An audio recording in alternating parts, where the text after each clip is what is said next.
রাজনৈতিক পক্ষগুলোকে বলতে চাই, আমরা রক্ত দিয়েছি বালাকোটে, আমরা রক্ত দিয়েছি শাপলা চত্বরে, আমরা রক্ত দিয়েছি 2015 সালে, রক্ত দিয়েছি 2021 সালে, রক্ত দিয়েছি জুলাই বিপ্লবে। আমাদের মুখোমুখি দাঁড়াবার চেষ্টা করবেন না। আমরা রক্ত দিয়ে অধিকার আদায় করি, রক্ত দিয়ে বাংলাদেশ কিনেছি, রক্ত দিয়ে এই বাংলাদেশের স্বাধীনতা রক্ষা করব ইনশাআল্লাহ।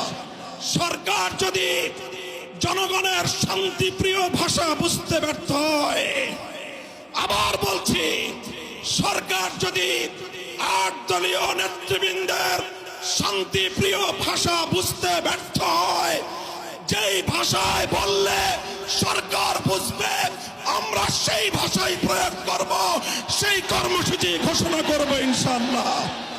প্রস্তুত থাকবেন তো আপনারা? ইনশাআল্লাহ যুদ্ধ করে ফ্যাসিবাদ বিতাড়িত করেছি, যুদ্ধ করেই বাংলার মানুষের অধিকার আদায় করে ছাড়বো ইনশাআল্লাহ।